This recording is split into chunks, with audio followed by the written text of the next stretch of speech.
it's time once again for another wrestling review. Now, I was going to do WWE Extreme Rules last night, but since the doggone microphone didn't work, because it couldn't find any camera activity, we're going to find out what happened tonight on Raw.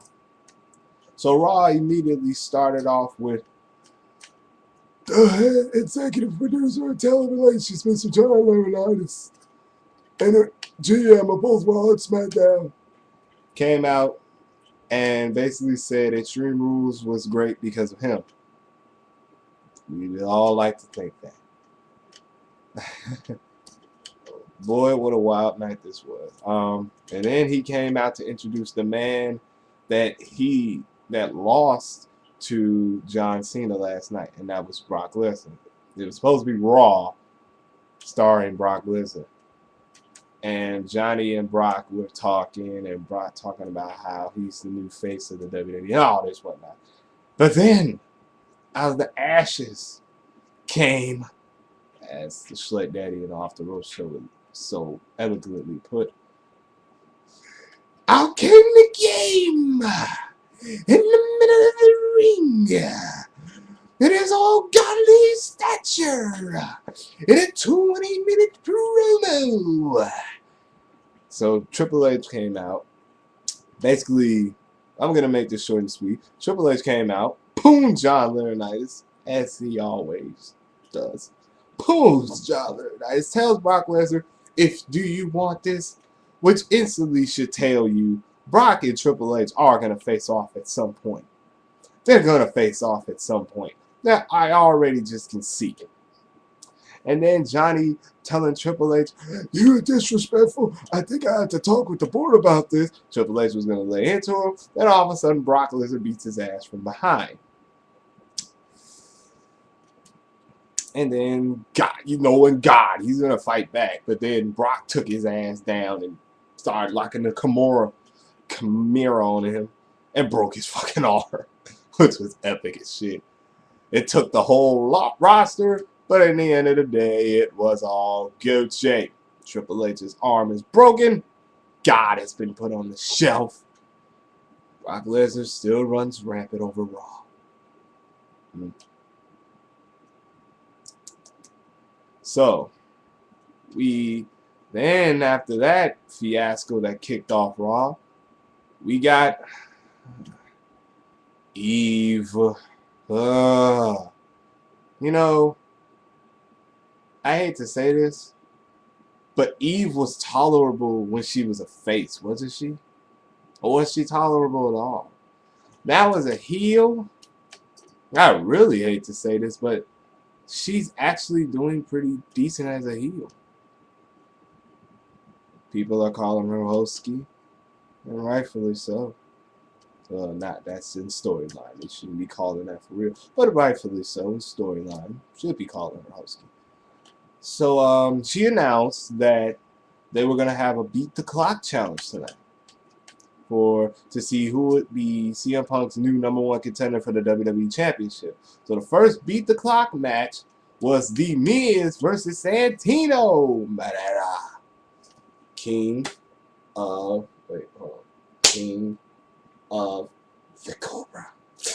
So anyway, Miz and Santino, of course, it was going to be short and sweet to the point.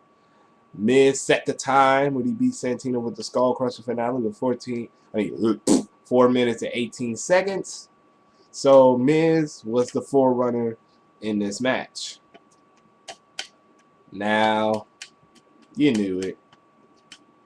I think it's time. You think it's time? After seeing the Miz prevail, I'm in a good mood. So you're going to get this. Somebody call my mama. Somebody call my... And guess what? No Hornswoggle. Thank God. Well, yeah, thank you, Triple H. Thank you. Thank you. You finally listened to us. No Hornswoggle. So it was the Funkasaurus Brothers Clay versus JTG from Brooklyn. All I gotta say is Funkasaurus wins. JTG makes a good jobber. Moving on to the next Beat the Clock match, which was Y2J Chris Jericho facing off against the now former Intercontinental Champion, The Big Show. All I gotta say is, match was the time to beat was 4 minutes and 18 seconds, so of course it was gonna be short, sweet, to the point. But this match was okay for what it was. I mean, you got Jericho and you got Big Show, so of course you're gonna expect Jericho to carry the load. But Big Show's gotten better since he came back and lost the weight a couple of years ago. So this match was decent for what it was. 4 minutes and 18 seconds. You can't expect a classic. Can't expect a classic out of that. So the match ended. I'll say, was it that the ending confused me because I don't know if it was a count out victory or time ran out. I don't know, but the ref raised Jericho's hand, which it just confused me. I didn't know what was going on. So, moving on. Let me see what else happened. Hold on a second. See what else happened tonight on Raw. Let's see. Oh yeah. Before I get to that, the WWE Tag Team Championships were on the line. Yeah. Wait, let's see what happens. Let's see if I'm forgetting anything. Oh yeah. Why did I skip over all this? Brie Bella, one of the Bellas, challenged Layla for the Divas Championship. And guess who won? Layla did in quick fashion. Quick, fast, and in a hurry. That's how you put a diva over. That is how you put somebody over. Yay. Be honest with you, I'm happy to see Layla back. Because Layla can bring some credibility to the Divas division. Because, let's face it, she did win the women. She was the last women's champion. So, yeah. I think she could bring some credibility back to the Divas division. That's what I think. So, moving on to the next Beat the Clock challenge was the Viper, Randy Orton versus Jack Swagger. Quick question. Instead of Swagger, couldn't you have given us, I don't know, Dolph Ziggler? Just saying. I mean, what did Swagger actually do except get in the corner of a losing Dolph Ziggler last night? Just saying, WWE. Just saying. But anyway, Randy Orton and Swagger, decent match. Decent match. Of course, Orton was going to go over because you can't have Swagger beat Randy Orton without an RKO. So Orton beats Jack with an RKO 2 seconds late. And Orton, new time, 4:16. Like I said, decent match. Nothing to write home about. Moving on. Now, moving on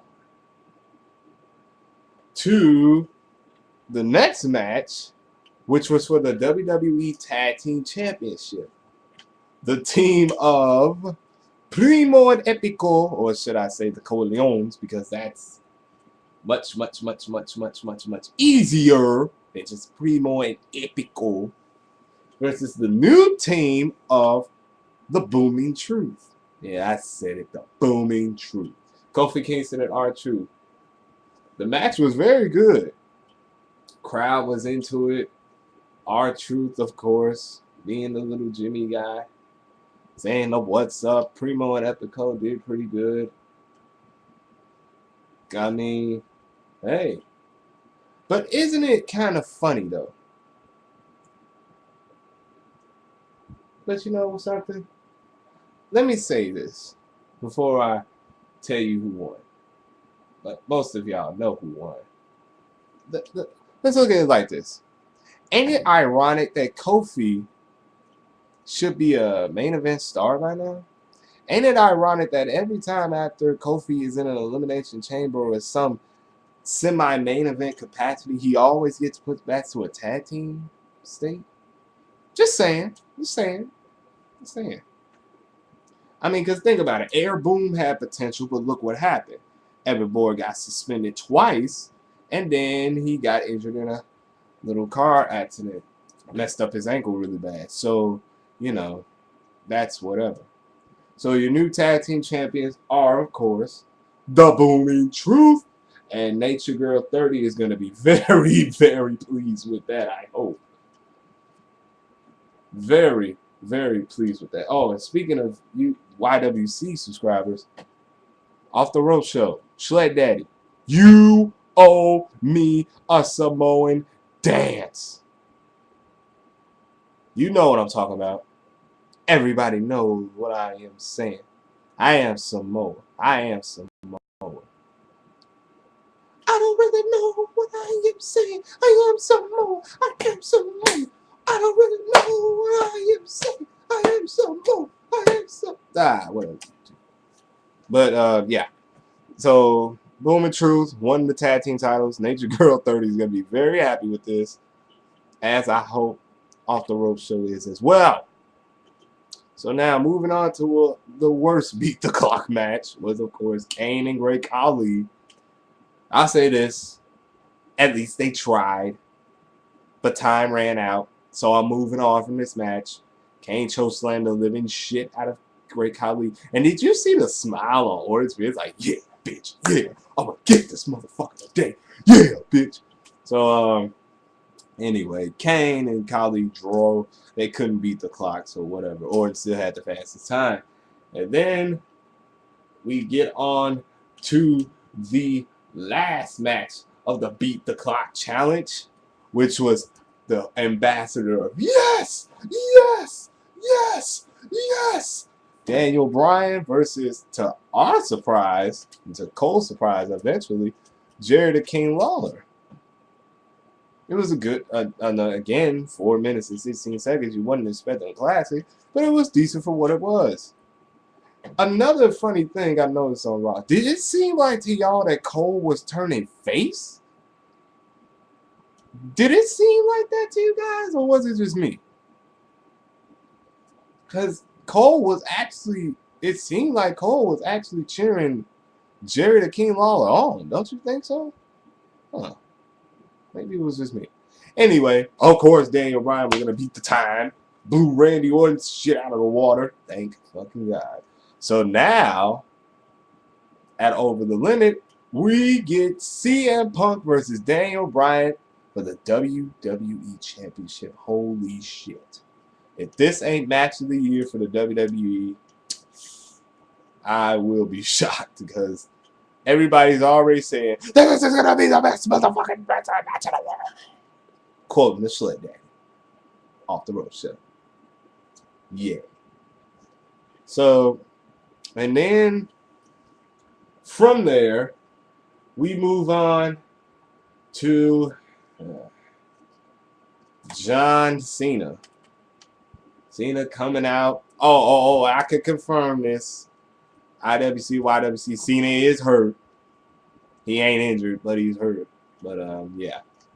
So, John Cena coming out to learn his opponent for Over the Limit. John Laurinaitis, People Power.